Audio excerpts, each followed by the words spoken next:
fast, sitting here praying that this night's gonna last. You got it all on tap, I'm loving your vibe, always have your back. We like all the same tracks, listen all night in the sheets all black. Halo semua, salam sejahtera Malaysia, tuan-tuan dan puan yang amat dihormati. Saudara-saudara, terdapat satu lagi isu yang hangat yang menyebut ataupun yang menyentuh berkaitan dengan status parti PAS yang dipimpin oleh Presiden PAS Tan Sri Abdul Hadi Awang, yang juga ahli Parlimen Marang dan juga pengurus timbalan pengurusi Perikatan Nasional. Saudara-saudara, kejutan di mana satu kenyataan daripada seorang wakil rakyat yang menyebut Samsuri tak perlu perbodohkan rakyat Malaysia, kata Aziz. Nah, timbul banyak persoalan selepas membaca tajuk artikel ini. Adakah Ahmad Samsuri Mokhtar ataupun Dr. Sam, yaitu ahli Parlimen Kemaman, yang kita boleh katakan mungkin anak emas kepada Hadi Awang ataupun anak emas kepada PAS ini, tidak menjalankan tugas dengan baik. Nah, itu menjadi persoalannya, saudara-saudara. Kenapa sampai Aziz, yaitu pemimpin DAP, Aziz Bari, menasihati rakyat Malaysia supaya tidak terpengaruh dengan watak sederhana Naib Presiden PAS, Ahmad Samsuri Mokhtar, yang mendakwa parti itu relevan untuk semua kaum. Adun tebing tinggi itu memberitahu Malaysia kini, dia percaya PAS cuba mengetengahkan Ahmad Samsuri untuk memperbaiki kerosakan imej pelampau PAS di bawah kepimpinan presidennya sekarang, Abdul Hadi Awang. Dia tidak tahu bagaimana pemimpin PAS sebelum ini berurusan dengan landscape Malaysia. Hadi amat memalukan jika dibandingkan dengan pemimpin terkemuka PAS suatu ketika dahulu yang amat memahami kepelbagaian budaya Malaysia. Sebaliknya, Hadi memilih pendekatan ekstremisme dan perkauman, malah cuba menyalahkan orang bukan Islam kerana rasuah. Di bawah Hadi, wajah sebenar PAS ialah menggunakan agama untuk kepentingan politik sempit. Nah, itu komen daripada Aziz Bari, yaitu pemimpin DAP. Nah, saudara-saudara, tuan-tuan dan puan, kalau benar memang Hadi Awang ini seorang yang pelampau ataupun seorang yang ekstremis, yaitu Presiden PAS hari ini, di mana di bawah Hadi Awang wajah sebenar PAS ialah menggunakan agama untuk kepentingan politik. Kalau benar apa yang dinyatakan Aziz Bari ini, bukankah Hadi Awang yang perlu keluar daripada PAS ataupun letak jawatan, biarlah PAS dipimpin oleh pemimpin yang lebih layak supaya sesuai dengan kenyataan Ahmad Samsuri, yaitu PAS adalah parti yang relevan untuk semua kaum. Nah, kalau begitu saudara-saudara, bukankah Ahmad Samsuri pula yang perlu keluar daripada PAS dan mencari parti yang sesuai dengan image Ahmad Samsuri? Itu menjadi persoalan. Di dalam artikel ini, Samsuri nampaknya tidak menyadari hakikat ini, dan dia adalah anak emas Hadi, dakwa Aziz. Ahmad Samsuri yang juga Menteri Besar Terengganu berkata, PAS bukan parti ekstremis seperti Taliban atau parti kampung. Sebaliknya, katanya, parti Islam itu memahami struktur masyarakat yang merangkumi berbilang kaum dan agama. Aziz bagaimanapun berkata, PAS hanya berbahasa basi mengenai masyarakat Malaysia yang berbilang budaya, tetapi parti itu tidak mempunyai idea yang jelas dan agendanya hanya tertumpu kepada satu kumpulan. Pendek kata, PAS pada masa ini telah menjadi pertubuhan perkauman dan berhaluan kanan sama seperti UMNO selepas ia bernasib buruk pada PRU 2008. PAS hari ini adalah oportunis dan sanggup menikam rakan dari belakang untuk kepentingan politiknya sendiri. Dan kita melihat sebagaimana PAS sanggup menjadi orang suruhan UMNO dan menghancurkan Pakatan Rakyat pada 2015. Nah, saudara-saudara, tuan-tuan dan puan, apa komen Anda berkaitan dengan isu ini? Sekian saja, teruskan bersama di dalam channel ini. Halo semua, apa kabar semua penonton yang menonton video ini?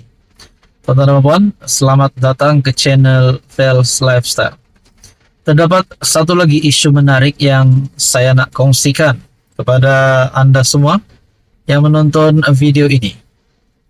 Saudara-saudara, rupanya setelah disahkan bahwa banyak penafian berkaitan dengan langkah Dubai, langkah untuk menjatuhkan kerajaan perpaduan pimpinan Datuk Seri Anwar Ibrahim.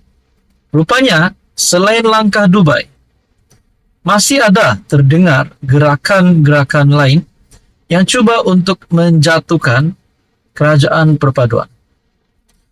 Dan disebut di dalam satu perkongsian daripada Syabuddin Husin ataupun Syabuddin.com yang menyatakan dua pilihan tersedia jika ada MP UMNO masih gairah hendak jatuhkan kerajaan. Terdapat dua pilihan yang dikongsikan di dalam blog ataupun artikel dari Syabuddin Husin. Walaupun telah disahkan tiada apa-apa gerakan maupun pertemuan di Dubai untuk menjatuhkan kerajaan sebagaimana dikecoh-kecohkan sekaligus menolak dakwaan yang dibuat JCOM. Tapi nampaknya usaha untuk menyingkirkan Anwar daripada kerusi Perdana Menteri tidak pernah terhenti. Dikabarkan masih ada bermacam gerakan lain sedang akan muncul yang diusahakan untuk menukar kerajaan. Di waktu yang sama, usaha mengumpul SD atau akuan bersumpah menjadi percakapan yang makin luas. Kononnya, ia telah diusahakan sejak akhir tahun lalu.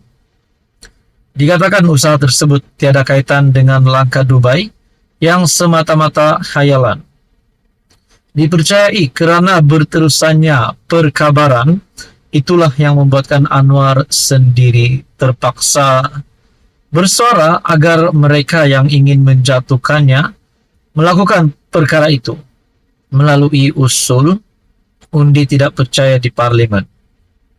Katanya sudah setahun beliau menunggu blok pembangkang melakukannya, tetapi mereka tiada keberanian. Seperti yang dinyatakan Datuk Seri Anwar Ibrahim di dalam artikel yang berlainan, juga berkata bahawa pembangkang tiada kekuatan untuk menukar kerajaan hari ini. Dalam perkongsian daripada Syabuddin lagi, barangkali berkongsi kebimbangan dengan Anwar, UMNO memberi amaran kepada ahli-ahli parlimennya bahawa adalah satu kesalahan jika ada di kalangan mereka yang ingin mengambil pendirian berbeza daripada ketetapan parti. Kita juga mengetahui seperti yang dinyatakan kepimpinan UMNO Barisan Nasional bahawa kalau ada MP yang cuba untuk menarik sokongan ataupun lompat ataupun melanggar ketetapan parti, yaitu untuk menjatuhkan kerajaan, perlu membayar RM100 juta. Nah, di dalam perkongsian ini, Setiausaha Agung UMNO Dr. Ashraf Wajdi Dusuki berkata, bersekali dengan berkuat kuasanya akta lompat parti, MP UMNO juga dilarang daripada menongkah arus. Ramai yang mungkin tidak menyedari, termasuk penganalisis politik, ahli akademik dan pembangkang, bahawa perlembagaan UMNO telah pun dipindah dalam Perhimpunan Agung khas pada 13 Januari 2023 yang menghalang ahli-ahli parlimen bertindak membelakangi apa jua keputusan parti dan menyertai sebarang pakatan politik untuk menyokong seseorang sebagai Perdana Menteri. Dalam perkongsian ini, dengan mudah difahami kenyataan Dr. Ashraf adalah ditujukan khas kepada segelintir MP UMNO yang tidak pro kepada Zahid, yang dikatakan bila-bila masa boleh bersama dengan suatu pakatan lain menjatuhkan kerajaan. Ada yang menyebut jumlah MP UMNO yang pro kepada blok pembangkang berjumlah antara 10 hingga 12 orang. Maka sekarang, berdasarkan kenyataan Ashraf, langkah ahli parlimen UMNO berkenaan telah tersekat dengan sendirinya. Sebab itu, Bersatu tidak boleh bertindak terhadap 5 ahli parlimennya yang mengisytiharkan sokongan kepada Anwar. Jika mereka bertindak juga menyokong usaha menjatuhkan kerajaan, UMNO boleh bertindak mengisytiharkan mereka telah melanggar perlembagaan parti serta terlucut kedudukan sebagai MP. Pertama, mereka sendiri secara terbuka mengumumkan sokongan kepada perubahan kerajaan, baik melalui kenyataan media atau SD. Selepas itu mereka bertandinglah semula atas tiket dan sokongan PN di kawasan yang sama. Isu paling besar cuma satu, cukup beranikah ahli-ahli parlemen UMNO yang tidak pro Zahid Hamidi untuk mengambil salah satu tindakan tersebut. Jadi mana satu menjadi pilihan bagi MP UMNO yang coba membelakangi peraturan parti, yaitu menyertai pakatan untuk menjatuhkan kerajaan hari ini. Saudara-saudara, tuan-tuan dan puan, apa komen Anda? Sekian saja, teruskan bersama di dalam channel ini untuk info yang seterusnya. Mohon bantu channel ini dengan menekan butang like, share, dan juga subscribe.